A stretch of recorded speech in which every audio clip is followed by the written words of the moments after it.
everyone. Ooh, I can hear myself. Hey, everyone. Hope everyone is having a great Monday afternoon. My name is Eunice Giarta, and I am co-founder and COO of Monad Labs. And today, we're here to talk about accelerating the EVM with Superscalar pipelining. Firstly, maybe we should quickly define what is Superscalar pipelining. So to do so, I have an example here. This example is a series of tasks associated with doing laundry. We're all familiar with that.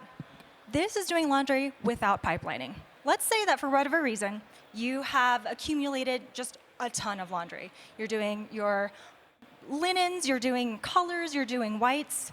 The naive way of doing laundry would be to do them all, to do the full task for each load before starting the next. So that would obviously take a really long time. Like if I did colors first and then moved it from the washer to the dryer, then folded, then put it away before then starting on the whites, this little example here shows that I would spend most of my night just doing laundry. We don't want to do that. We want to think smarter. So this is pipelining in the context of laundry. So here, I'm going to start on my colors at 6 p.m. It's going to take about an hour. At 7, I move my colors to the dryer. Now the washer's free. So I have a free resource to use, and I can then start loading my whites. And that's what I do. And so suddenly, a task that would otherwise have taken several hours and my entire evening is done in a much more efficient manner. Superscalar pipelining effectively is efficient scheduling of your available resources. All right, so what does this mean in the context of Monad? I'm going to talk about two optimizations that Monad employs. The first one is asynchronous execution, and the second is parallel execution. Yeah. All right, so first one, asynchronous execution. So a little bit of background. Today, most blockchains have interleaved execution. What does that mean? It means that for every block, both execution and consensus need to happen before a block can be finalized and before the next block can begin. So consensus, however, is really expensive. Like you have nodes distributed across the world, and you've got messages that need to be sent from one node to the next. It just takes a really friggin' long time, which means that execution, since it needs to fit within the bounds of a given block, only has a fraction of the block time to complete. So let's take an example, Ethereum. Ethereum has a 12-second block time. This little block here will be our 12 seconds. Within that 12 seconds, only 100 milliseconds is actually dedicated to execution today. That is a tiny budget, just barely 1%, which means everything else is dedicated to consensus. What we're trying to do, more examples of interleaved execution here. So here are our series of blocks with both execution and consensus, execution the darker color, consensus the lighter color. And here is how blocks are completed over time. However, with asynchronous execution, which is what Monad does, we separate out consensus from execution, so that consensus is no longer a limit for the ability to execute transactions. How we do asynchronous execution is by deferring the execution. So a block is finalized with consensus, and execution happens independently. So here's the series of blocks with just consensus, and then execution that happens in a deferred manner. The reason why this can exist is because the ordering of transactions is canonical as soon as blocks are produced and consensus is confirmed. So in the, here's our pipelined look, where now we can allocate consensus whenever consensus is available, not taking into consideration execution and vice versa. Now, it may not really look like that much of a difference here, but what we now have is a greater opportunity to fill block space with execution in its entirety. So that basically means much more execution bandwidth per block. So more room for more transactions per block. All right, so in summary, nodes come to consensus prior to execution, and execution will run in a deferred fashion. So execution for block 1 happens while consensus happens on block 2. Couple of notes here, since it is a little bit different than the way other blockchains create blocks, but we have thought about ways in which there is a delayed Merkle route to confirm the state executed across all nodes, as well as something called and now I'm blanking on it. We have a form to prevent spam transactions as well. Carriage cost, I believe, is what it's called. All right. Now, part 2. Oh, I'm already at part 2. I think I'm going really fast here. I'll slow down a little. All right, so the second one is parallel execution. So today, as we had already discussed, transactions are linearly ordered. And they are also serially executed. So there is a canonical and prescribed ordering for all the transactions within a block.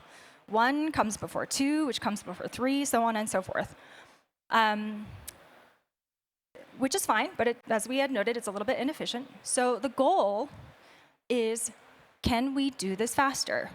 What is it, or what is this? Can we get to the end state, the eventual end state of execution, as if we were executing serially faster by doing work smarter and not harder? The way that Monad does this is through parallel execution, which is what? It's a simple algorithm that has a lot of fancy terms. One example is OCC, optimistic concurrency control. Another one you may have heard is STM, software transactional memory. Complicated terms, but it all boils down to just doing the intuitive thing. Just realizing my cursor's over there. Doing the intuitive thing, which is to do things naively and optimistically. So essentially, we're going to try to execute as many transactions as we can at the very same time. And what we do is we check the assumed inputs and the outputs of these transactions prior to confirming them and updating state. By doing this, we can check to make sure that the transactions and the results are valid, and also reschedule transactions in the case of conflicts. And then, yes, eventually committing back to state. OK, so this here is a very basic visual of transactions. We're going to zoom into, and for the sake of illustration, these lines right here will denote some dependencies. So we'll see here that the first transaction in this array of transactions is a dependency for the third, and a few others down the stack here. Basically, this happens when when the same smart contract is called across different transactions, or the same account balances. Oops. Sorry. OK, so we're just going to zoom in. Ooh, working backward. We're just going to zoom in to the first 5 here. So we have transactions 1, 2, 3, 4, 5. The way that serial execution handles this is by scheduling them all sequentially, right? Like the first one needs to be fully executed before the second one, before the third, fourth, and fifth. So it's not the most efficient, as we know, because this is exactly the same as doing a full load of laundry before going on to the next laundry pile that you have. In parallel execution, we'll discuss the intuitive algo here. It really depends on the number of resources that you have available to execute transactions. For this example, we're just going to assume we have 3 different resources available to transact. And again, the goal is to execute and shove in as many transactions as we can at the same time. So here, we're going to do so in order, because again, we're maintaining the linearity of transactions and executing transactions 1, 2, and 3 all at the same time across these 3 resources that we have. And as each of these transactions complete, right now we have transaction 3 that completed, we will add the pending results to a queue to then be committed to eventual state. All right, so in this example, we have transaction 3 that completed first, so we have that. pending result. And you can see here, is there a pointer? Oh, you can't see it. You can see then that the next available transaction is slotted in the resource that is available. So T4 is then starting to be executed on that open resource. And so now we have pending results for each of these as they come available, and scheduling that happens for outstanding transactions for when these resources are available. OK, great. So we're going to zoom in now on the pending results that we were talking about. Because again, we're doing things very naively. So we can't just blindly start committing transactions in the case that there are conflicts. So here's an illustration. You recall in our example that transaction 3 is dependent on the results of transaction 1. So what we did previously is schedule all of the work at the same time. And so we're recording the presumed inputs of all of these transactions along with the expected outputs of these transactions. All right, so we don't really care about 2, 4, and 5 because they have no conflict. They'll be able to be merged and committed to state appropriately. But anyway, let's say that I am the commit queue. So I'm taking a look first at the pending results of number 1, confirming that the inputs match what I have in committed state. So right here, I start with 1,000 USDC in my account. And I plan to send 100 USDC to Alice, who starts with 0. So what I do is make sure that my assumed inputs match what exists. Great, they do. I can go ahead and commit this and update committed state. The second transaction, fine, because again, there are no collisions here. Now when we get to the pending result of the third one, again, recall that we optimistically executed it. And so our inputs, our assumed inputs, are now actually out of date because our committed state has been updated by the output of transaction 1. So I can't commit this because then it would throw the real execution state out of whack. So what I can do is send this, send this for rescheduling. So we'll go back to our queue here.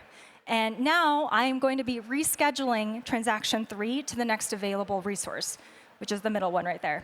You'll notice, though, that the time that it takes to re-execute transaction 3 is much smaller than the original one. Why? Well, it's because we already have all of the memory required cached. We've already been working with it recently, and therefore, it's very easily accessible. And what I mean by this is memory that you have to fetch from SSD or a hard drive is multiples more than fetching something that's immediately in memory and in RAM. So anyway, quick re-execution. Great. So now we have a revised input and a revised output. Does it match? Yes. And now we have updated the state. And that is my example. OK, so I'm not sure what this slide was for. But anyway, some takeaways here. Again, parallel execution is to optimistically attempt to execute as many transactions as possible across all the open resources. It produces a lot of pending results as a result of inputs and outputs. And what we're trying to do is confirm the data that the input data for a transaction that is up for commitment matches what is available or what is already committed to state before finalizing. If there is a conflict, easy. We just reschedule immediately. And reschedules are generally cheap because data is cached and available. This is a simple and a compatible way of boosting the number of transactions that can be executed at any given time. No access lists are required, which means completely backward compatible. And I think that pretty much wraps it up. So Superscalar pipelining, the two things that we highlighted today within execution are asynchronous execution and parallel execution. I hope you guys enjoyed, and let me know if you have any questions. More than happy. I don't know if this is like there's an opportunity for a Q&A session, but happy to do so as well. Give me a follow on X or Twitter if you'd like, along with our main account. And a quick community artwork featuring Eunice's PFP there for accelerating the UVM. Thanks so much, everyone.